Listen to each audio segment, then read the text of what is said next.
you, Arvind. Thank you. Okay, so we are speaking about the ribosome flow model network with a pool. And one thing I wanted to explain, perhaps, I'm not sure if I said it explicitly, I want to explain why this model is competition for shared resources. So imagine that in this first RFMIO, one of the rates, I don't know, rate 5, is very, very small. Imagine for a moment that one of the rates here is very, very small. Then a lot of ribosomes will accumulate here, so there will be a traffic jam. There will be a traffic jam here because of the very, very small transition rate. And there are a lot of ribosomes will accumulate here before this slow rate. And then these ribosomes will not return to the pool. So the pool will be depleted. When the pool is depleted, there are less ribosomes for all the other RFMIOs. So this is why this model is competition. They are all fed from the shared pool. And if one of them takes many ribosomes, then there will be less ribosomes in the pool, and then less ribosomes for all the other RFMIOs. So this is why this can be a model of competition for shared resources. I just wanted to emphasize this. I'm not sure if I said it explicitly. By the way, can you hear me and see me okay? You can see the board?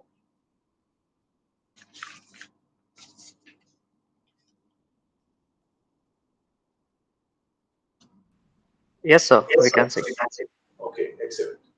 So we spoke about convergence to an equilibrium point. We spoke about this, and now we know that everything converges to an equilibrium. So there will be some steady state along the first RFMIO. Let's denote it by E1. This is a set, E11 up to E1N1. These are all the steady state densities in the first RFMIO after we converge to a steady state. And the steady state will depend on all the rates in all the RFMIOs and on the initial density that we started with in the network. This initial density is a constant of the motion. And also we will have E2, which are all the steady state values in the second RFMIO.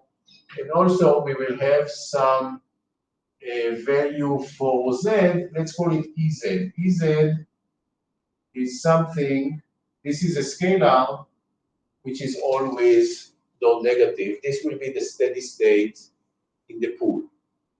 And now what we want to understand is exactly what I did here. We want to understand the effect of competition on the steady state. So how is everything the effect of competition? And let me describe the result in this that we derived in this model. And then I will explain its significance or why it is related to competition. So the idea is like this. We had a set of rates. These are all the rates in the network. And we had some initial condition, initial density. And together, they generated a steady state in all the RFMIOs, and also a steady state value in the pool. And now we make a change. What is this change? We take one of the rates here, which is lambda 1 I, Lambda 1, the 1 here denotes that we are speaking about the first RFMIO, and I is just an index somewhere, one of the rates in the first RFMIO, and we change it, so we change it to a new value, lambda I1, which is larger, say, than the previous one. So we make a change, we make a modification in one of the RFMIOs. This is the change. We increase one of the rates. The bar is the value after the change. We increase one of the rates in one of the RFMIOs. Of course, we can say that this is the first one. It doesn't matter which one. So they are all the same in some sense. They have different parameters, but when I plot them, I can say that this is the one where I make the change is just the first one. So I increase one of the rates in my first RFMIO. And for concreteness, let's say that the rate that I'm increasing is lambda 3, just for concreteness. It will be easier to explain the result with the number 3, index number 3, instead of I. So here we have n sides. Actually, this is n1, because this is RFMIO. 1, 2, 3. And lambda 3, I always forget, lambda 3 is from side 3 to side 4. So this is lambda 3, 1. I had a previous value, and we waited until everything converged to a steady state. And now I change the value, and again, I wait until the system converges to a steady state. And now, let us denote this new steady state by E1, E1, E2, so on, and Z bar. Everything after the change, I denote with this bar on top. And the idea is that this will change something in local. I'm changing something local. I'm changing something in the first RFM IO, in the first mRNA, some of the rates, but it will have an effect on all the network because everything is connected. Everything is connected, so in changing one of the rates here will have an effect. And we can analyze this effect, and we have a theorem here in the paper. Let me erase this so I can write the result.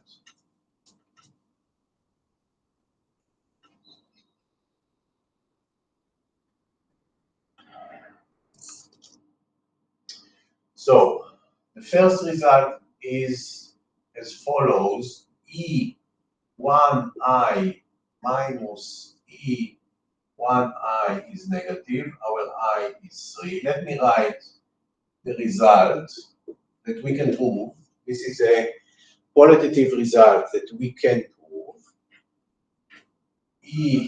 E1j minus E1j is positive for j equal to 4, 5, and so on. And the sign of Ez minus Ez is like the sign of Eij minus Eij for all j, for all I different from 1 and all j. Now I will explain what all this is a theorem. This is a theorem, so let me write it as a theorem that describes, that analyzes what happens as you change one of the rates. You increase lambda 1,3 to lambda 1,3 bar, and now you have a new set of a new steady state, and we denote this new steady state by bar. Okay, so what can we show? First of all, after the change, so we can write it like this. after the change, E3, the new steady state here, is smaller, the new steady state here after the change is smaller than what it was. And this makes sense why if we increase lambda 3, the particles flow out of here more easily. So naturally, the new steady state will be smaller because somehow particles that stayed there with lambda 3 now flow forward. They don't remain there anymore. So the new steady state at this specific site is smaller. That's not so interesting. That's what we expect from just a single RFM. Now, in all the other sites, from 4 to 5 to so on, we also have more particles after the change. Again, this makes sense because when we increase this rate, the particles find it easier to flow to the following sites. So the steady states in the following sites in RFM number 1 also increased. That's not so surprising. Now, this is a more interesting result. This says the following. You have some change in the density in the pool. This is just a scalar. So before we made the change, Ez was something, I don't know, let's say it was half, just for concreteness. And after you made the change, let's say it increased to 1, just to have numbers. So the sign, the change in Ez, the positive change. Ez increased, say. Then, in all the RFMIOs different from 1, now I look at all the others RFMIOs from number 2, from RFMIO number 2 and onwards, because we already analyzed this is what happened in RFMIO number 1. In all the other RFMIOs, in all the sites, there will also be a change, and the change is the same change, the same sign as in the density of the pool. So if the density of the pool increased, then all the steady state values in all the other RFMIOs will increase. And if the steady state value in the pool decreased, all the steady state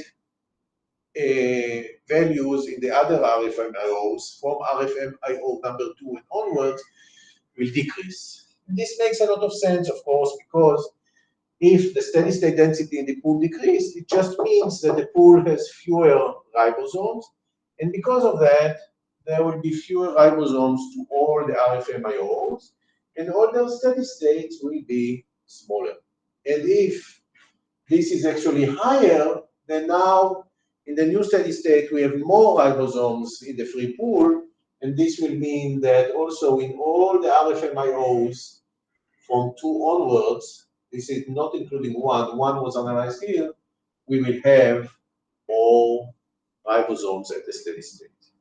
So it's very natural, but it means that every change here has a local effect. This is the local effect in the sense that it only tells us what happened in RFM number 1, but it also has a global effect on the entire network.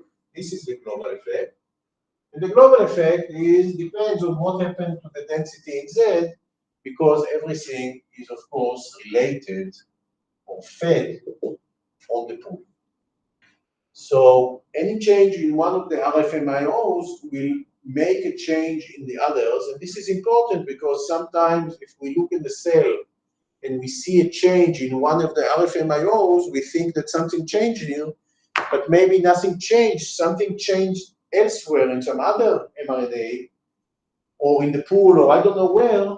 And because of this competition for shared resources, this will generate a change in all the mRNAs. So in some sense, the scenario is more complicated. If I just look at one mRNA isolated from the world, I can check it and see what happens. But if it is in the cell, it is a part of a network, and when I see a change in this mRNA, it it is actually possible that this is due to a change somewhere else that, because of competition, led to a change in my RFM, the specific mRNA that I'm considering.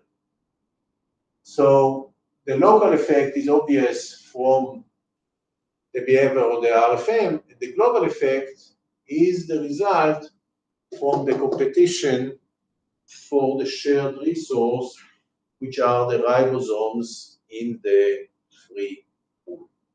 So in this respect, this gives us some information on what happens in the entire network. And we can actually show another thing, which is that if we increased lambda 0, if the specific rate that we increased was lambda 0 and we increased it to lambda 0 bar, then we can show that the density here will actually decrease. Here we don't know what is the change. We know that the sign of the change is like the sign in all the change in the pool is like the change in all the RFMIOs.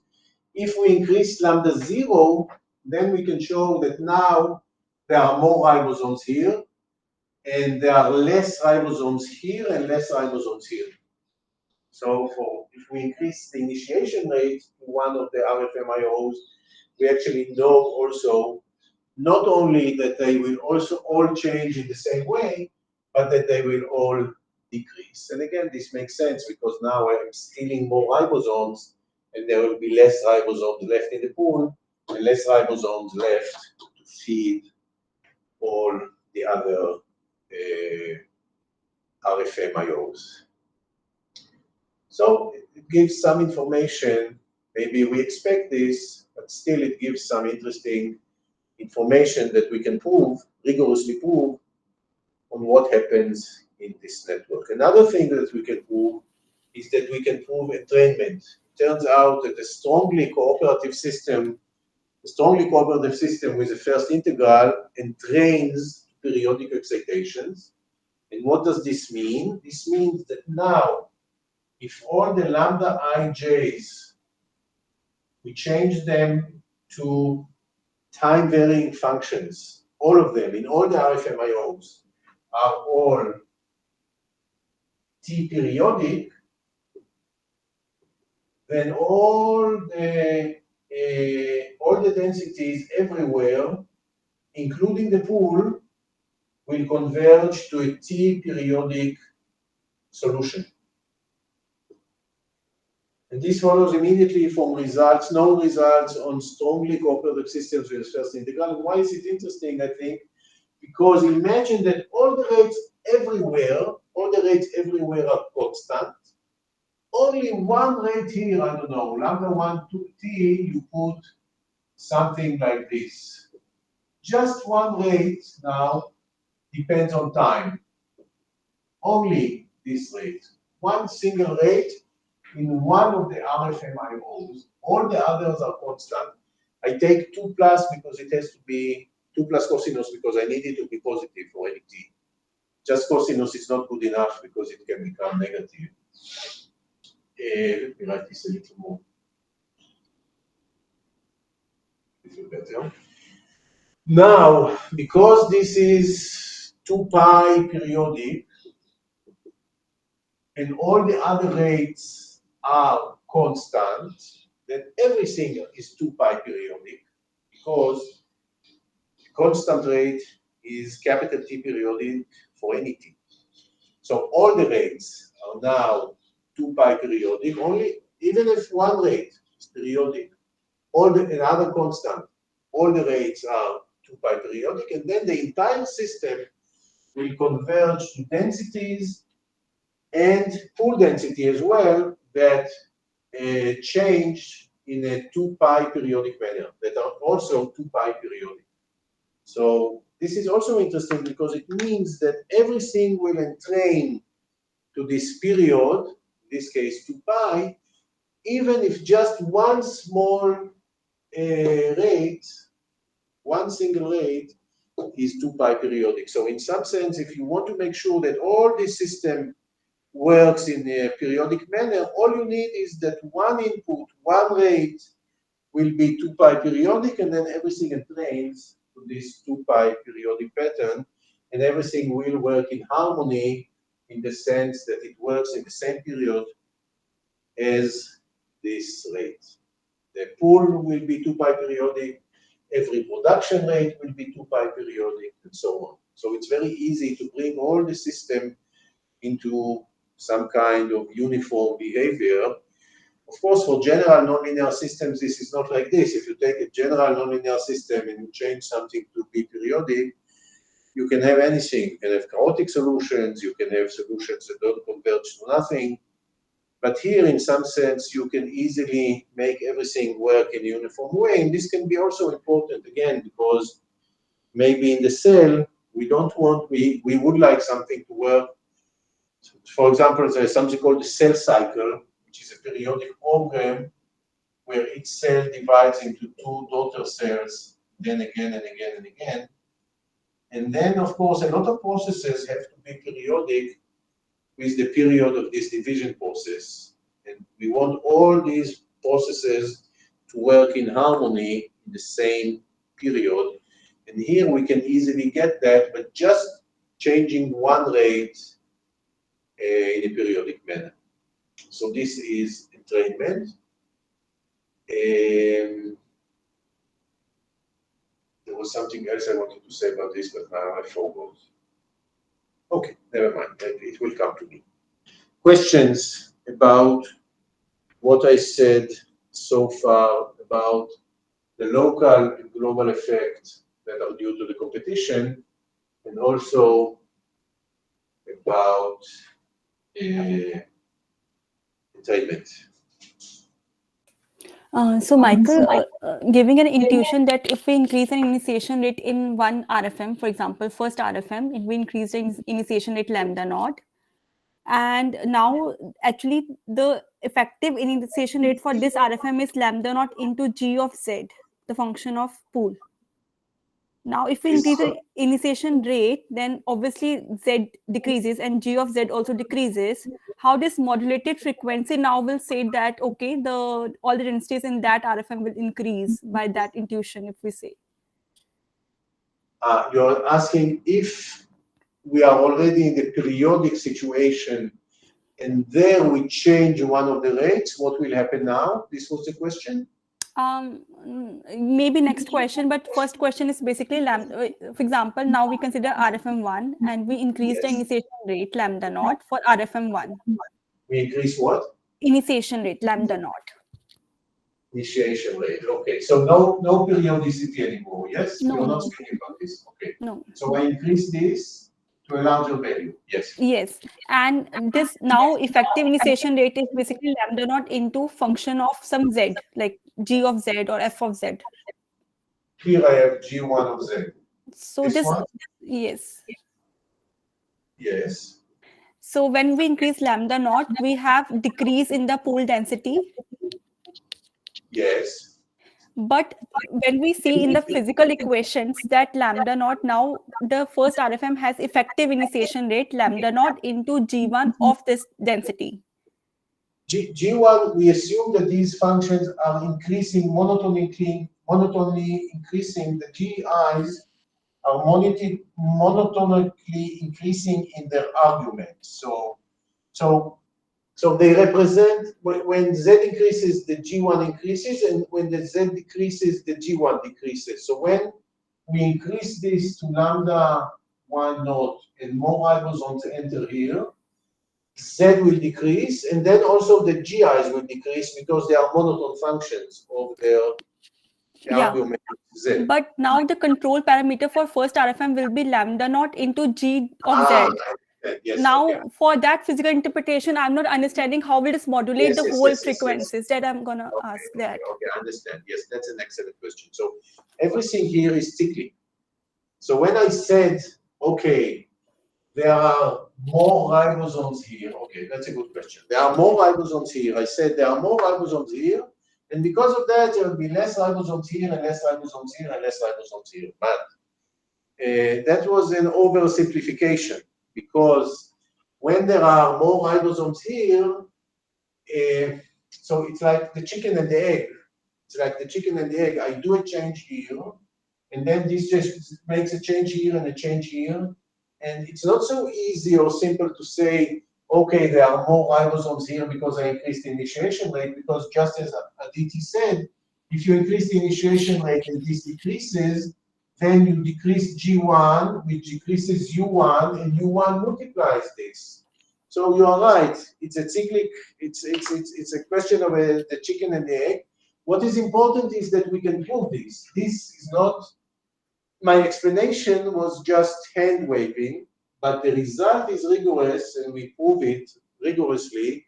So I try to give an interpretation, but you are right that this interpretation is a bit problematic because of the cyclic structure, but the result itself is correct. The result itself is correct. You are right that this is a little bit of hand waving, because when I change something here, I change something here, and eventually I change something here. So it's not so simple to explain, but usually I explain using this hand waving and nobody complains. So I continue doing this, but you are completely right. But again, I'm saying the result is correct. The intuition is maybe doubtful. For me and for other people, it helps, I think. But you are entirely correct that there is a cyclic effect here, which is not so easy to understand. Yes, that's a good question. Yeah. Thank you, Aditi. Yeah. Thank you. Okay. More questions, because these are good questions. Please don't hesitate to ask. Okay, so there are many variations on these models, also in the work of Arvi and the new research group. For example, let me just say one thing, one interesting variation, I think. There is some biological evidence that if there is a large number of ribosomes here in a queue, then some of the ribosomes decide to detach from the mRNA. They see somehow that there is no progress here. You know, it's like people going to the supermarket, and when you see there's a very large queue in the supermarket, you just say, okay, I go home now. There's no point in waiting in such a long queue. So the ribosomes detach or abort from the RFM when there is a high density. And we can model this mathematically. Now, if you take a single RFM, and you add this option of aborting from the RFM, you get, I think, that even if the ribosomes detach, the steady state production rate will never increase. In some, well, you can think intuitively that when they detach, the traffic jam decreased, but when they detach, they also don't produce any proteins anymore. So there will not be an increase in the steady state production rate if you take a single RFM with this possibility of detachment. But if you take a network, things change. Why they change? Because these ribosomes that detach from a very busy RFM can go to the pool, and then they can feed other RFM IOs which are not jammed. So here you can prove, I think, that actually detachment has advantages because you leave the very busy supermarket and then you go to a supermarket with better queues that is less populated. And then you can ask what is the total production rate. So you take the production rate here, and all the production rates together, and you can show under certain conditions, I think that detachment is actually beneficial. So this is another thing that is important because it gives you an understanding that in a single mRNA, this doesn't have any advantages. You ask yourself, what is the advantage of this?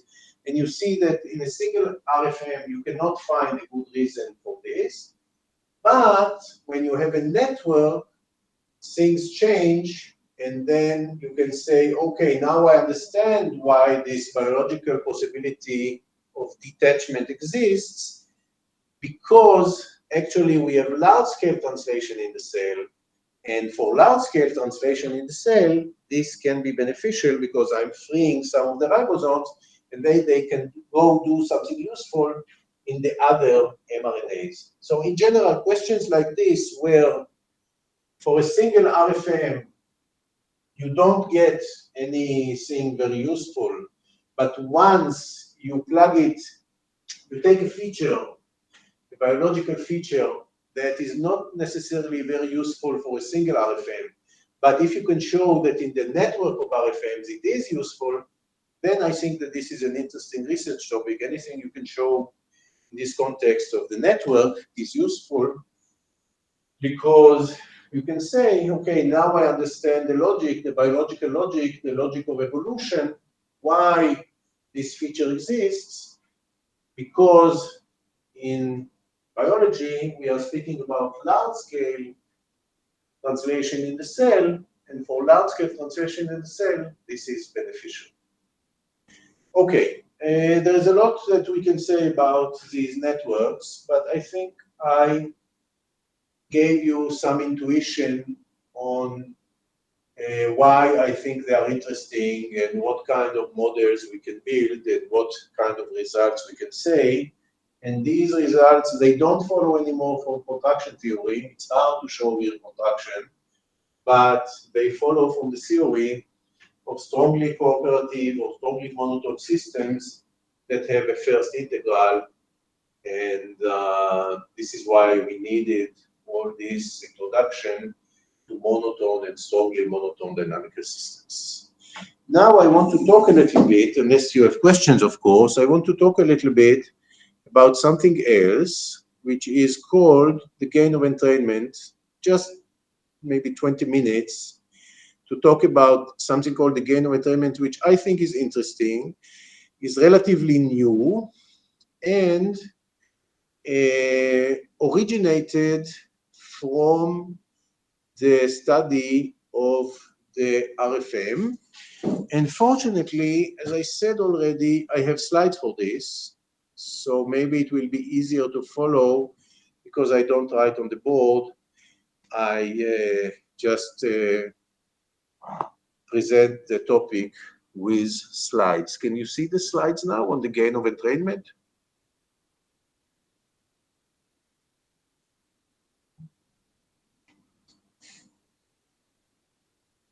Can you see the slides? Yes, Michael, I can see. Okay, excellent. Thank you. Okay, so this is joint work with two former students of mine, Rami Katz and Ron Ophir, and also with several colleagues from the US and from Germany. And I will talk specifically about this paper on the gain of entrainment in the class of weakly contractive bilinear control systems published very recently in 2024. So we spoke about entrainment. We say that the system entrains if for any capital T periodic input, its output converges to a unique T periodic solution. In the RFM, we don't only consider the output, we also consider the state vector, but for various purposes, it is enough just to look at the output of the system, because the output is what we see anyway. We don't see usually all the internal variables in the system. And as I said, there are many important examples. For example, biological organisms such as us entrain to the 24-hour solar day. And one of the recent laureates in the Nobel Prize of Biology were three scholars who discovered what is the biomolecular basis for our ability to entrain to this 24-hour solar day. And in artificial network, in artificial systems, for example, when you connect generators to the grid operates in some frequency, and you would like the synchronous generators also to operate in this frequency. So they have to entrain to the frequency of the grid. And now we define a new notion called the gain of entrainment. We say that the system admits a gain of entrainment, or GOE for short, if applying a periodic control leads to a better output on average than the equivalent constant control. And I will explain what it means better, and I will explain what it means average, and I will explain what it means the equivalent constant control. This property is important because sometimes we can control a system using either a constant control or a periodic control, and we would like to maximize the average output. And the question is, shall we take or use the constant control or the equivalent periodic control? For example, in the RFM, imagine that one of the rates is a constant value 1, and now you change it to a periodic signal with average 1. So in some sense, you didn't change much. The average of lambda 1 was say, lambda I was equal to 1, and now you changed it to 1 plus something, plus a small periodic function, but the average is still 1. So think of it as if you, in the RFM, you replace the constant signal by a traffic light that works in a periodic manner. And now you know that the RFM will converge to a periodic pattern. Is the production rate in this periodic pattern better than the production rate corresponding to a constant rate? This is the question, and this is the context in which this question arose. And now let me speak about this a little more. First of all, before we speak about the RFM, let's speak about entrainment in stable linear systems. So we have a single input, single output, stable linear control system. And we know that we can represent the system using its transfer function, GS. This is the transfer function of the system. And let's compare two inputs. First of all, we plug in a constant input V. Then we know that in a stable linear system, the output converges to G0 multiplied by V. This is called the DC gain of the network or the system. And we know that in a linear stable system, the output will converge to this. And now we replace V by some small periodic signal, V plus A sinus omega t, and note that the average of the original control, V, and the new control, V plus A sinus, are the same, because the average of a sinus over a period is 0. So on average, the control has the same value. And now what will happen in the output? The output will converge to the DC gain multiplied by V, plus we know in linear stable systems, we will also converge to a sinus with the same period, multiplied by some gain and maybe with some phase shift. We know this from the theory of stable linear systems. So what did we do here? We took two controls that have the equal average over a period, because the average of sinus is 0. And we looked at the outputs after we converged to the periodic solutions. In contractive systems, for example, we know that we always converge to a unique periodic solution. And now we compare the averages here and here. So the average here is just G0V, and the average here is also G0V, because when we take an average over sinus, it is again 0. So we took two controls with the same average. After converging to the steady state, we also have the same average. So the conclusion is that there is no gain of entrainment. There is no improvement here in taking periodic controls instead of constant controls. In the way that we measure it, we compare the averages, first of all, between the two controls, and second, between the two outputs, after we converge already to the steady state. And for linear systems, there is no advantage. But for nonlinear systems, the situation is different. So we can consider here a nonlinear system with scalar input U and scalar output Y. And I wrote you the nonlinear system explicitly. And let's compare two inputs. First of all, let's plug in the input 0. So if we plug in the input 0, let's see what happens. X2 dot is equal to minus X2. This will converge to 0 exponentially. And now we have a linear stable system with an exponentially decaying input. So this will also go to 0. So Y will go to 0. So Y steady state is 0. Now, let's replace the 0 by adding to it a small periodic signal. So now it's 0 plus a sinus omega t with a small omega and also a small a. And for this nonlinear system, we can actually show that we converge to a steady state. I didn't write the equation because it is just cumbersome, but we can compute, after converging to the steady state, we can compute the average over a period. The period here is 2 pi divided by omega, and we get this. So here the average was 0. Here the average is this a squared divided by 2 multiplied by 1 for plus omega squared. This is positive. So we gained something. If our goal was to maximize the average output, now the situation is better. We used two controls with the same average, but the output here was 0, and now the average output is something positive. But if a is small, because of the a squared here, we get here something even smaller. So the gain is not very large. So this system has a gain of entrainment that depends on the frequency and on the amplitude of the excitation. And when a is small, because of this a square here, the GOE will be even smaller.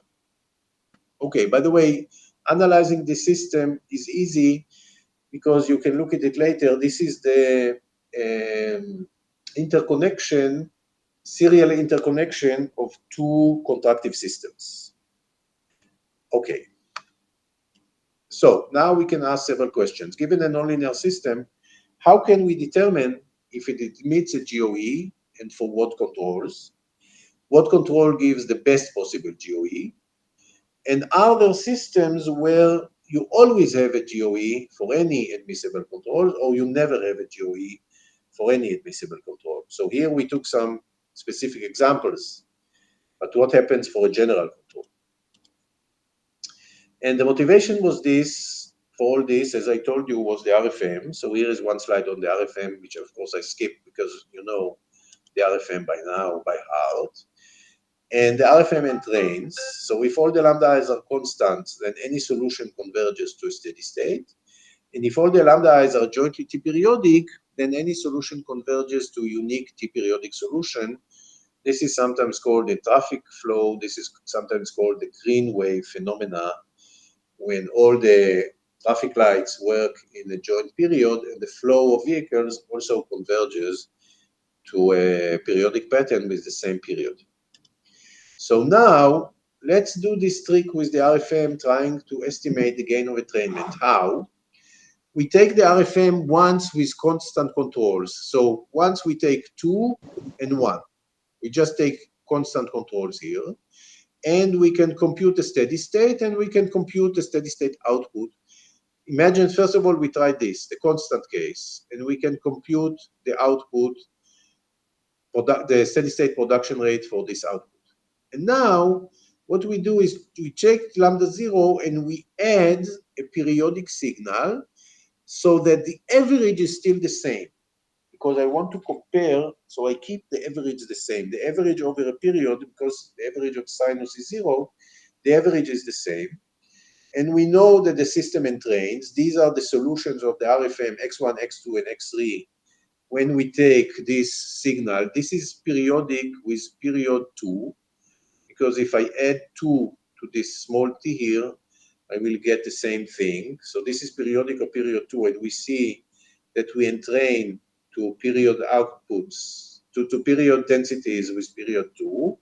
And we can calculate now lambda 3 x3 over a period, lambda 3 x3 over a period, and see if it's better or worse than the output we had here for constant controls, because we are comparing two equivalent controls in some sense. And my intuition, so the question of GOE becomes, can periodic traffic lights lead to a better flow on average? And I was certain that the answer in the RFM is yes. Why? Because I thought that you can play in a wise way with the traffic light. When there is some traffic jam here, you will give a green traffic light for a longer time. and then when there is a traffic jam there, you can have a longer, you will give a green traffic light there and so on. You will play in a clever way with the traffic lights. By the way, we can also change the phase here, okay? This will still be too periodic. I can add any phase I want. So I can add to each of the rates, they will all be jointly periodic, but with different phases. I thought that this can help me, and we can get on average a better production rate. But all the simulations showed that actually it works the opposite way around. When you replace the constant controls with periodic rates, you only lose in your average production rate. Okay, for the RFM, it seems that it's always better to use constant rates, which was very surprising for me. Anyway, the main result in this paper from 2024 that I cited says the following: take a single input, single output, and with this we will finish. Take a single input, single output, nonlinear, forget about weekly, contractive system. And we know that contractive system is entrained, so if we plug in a T-periodic control, we will converge to a T-periodic solution. Let's denote it by gamma U. This is a solution of our system. So in the RFM, this will be all the densities, say. And of course, I also have a T-periodic output that depends on this solution. And our main result, you can look here at result number 2, says the following. You start from a constant control, you change your constant control to a periodic control, and you calculate, the average over a period of your output. This is your output after you converge to the periodic steady state. And the derivative of this average with respect to the amplitude of the perturbation is 0. So what does this mean? We already saw this. This is a general result, but we already saw this in an example. If your perturbation has the added perturbation, periodic perturbation has amplitude A, then when you calculate the average on the periodic output, the term that multiplies A will be 0. So there will be terms here, maybe A squared, A to the power 3, A to the power 4, but the term multiplying A will always be 0. So even if you have a gain of entrainment, it will be relatively small because it will be like A squared even if it exists. So this is the main result in this paper. It doesn't really solve the problem, but it does raise a lot of new questions. For example, the GOE seems to depend on the second order derivative. So now maybe there is some property like convexity or concavity that says that in some systems, because everything depends on the second order derivative, there is always a positive GOE or always a negative GOE. It is possible that such systems exist, and I speculate that the RFM is one such system because in all our simulations, we get a negative gain of entrainment. Okay, I think this is enough for this course. I tried to explain also this problem of GOE and how it originated from this idea of playing in the rates of the RFM as if they are periodic traffic lights and trying to get something better than just using constant traffic lights. But it never worked in simulations, and we tried to understand why it never worked. And that's led to the problem of GOE and to some partial results, but there are still many open questions there. So we are 10 minutes before the end of this lecture, and I think it's a good time to stop and to ask you if you have any questions. Yeah, Lily, please. Yeah. Okay, so so Michael, you have said that gain of entrainment is not like in a positive sense for RFM. we don't gain and properties. Can it be useful in the network framework if we see, like we see the Gaussian case of ribosomes? I didn't hear the last part of your question, Aditi. Just about the Okay. first part. About the first part, what I said is that simulations that I did using MATLAB showed that I never get nothing. I was sure that I will get something, and then I can start thinking and writing a paper showing how we can get something using periodic traffic lights. But all my simulations showed that I get nothing. But these are just simulations, and I can't prove this. Okay, that's Okay. just response to your first statement. And your second statement, there was some waves, and I couldn't hear it. Yeah, now I'm clear because I've increased my volume. Yeah. Okay. So in the second statement, like you said that we don't have gain of entrainment in the RFM numerical simulations also. So can it be Yes. in a network, like for example, in the case of abortion of ribosomes, we had advantage of increasing the pool. So maybe in the network case, we could find some notion of derivatives and may prove it positive for like that, which to describe in the That's assumptions. an excellent question. That's an excellent question. I never tried. I never tried, and I don't know. So you're saying we take the RFMIO, and Mm-hmm. now, okay, so now we take one of the rates, say we had here a rate lambda 1.5, which was 6. And now we change to lambda y 6 plus cosinus 2 pi t, and we wait until everything converges to a steady state, and we compare, say, the total RI, let's say that this is the total production in the network, let's say that this is what interests us, we compare it here and here, after we converge to the periodic pattern and we average on the periodic pattern, maybe here we get something. I don't know. I Mm-hmm. never tried this actually. Might be interesting to check this numerically, and if we get better response, then of course we can try to think about this, why it works. We can start with just pool and a single RFM IO. Okay, Okay. Okay. Yeah. Yeah. that's already a network even. And try Mm-hmm. to see if we gain something. I thought that even in a single RFM, we can get something because we do some clever traffic lights here and clever traffic lights here and some phase shift. And Mm-hmm. when you hear this will open, this traffic light will open and we let it flow and so on. So I was sure that will work, but it doesn't. On average, there is no no gain of entrainment. Maybe here, yes. I didn't try. That's a good question. Okay.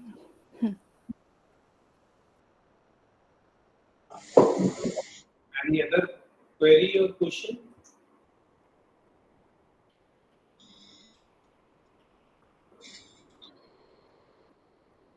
I think there are no query or question. So let me stop first the streaming part.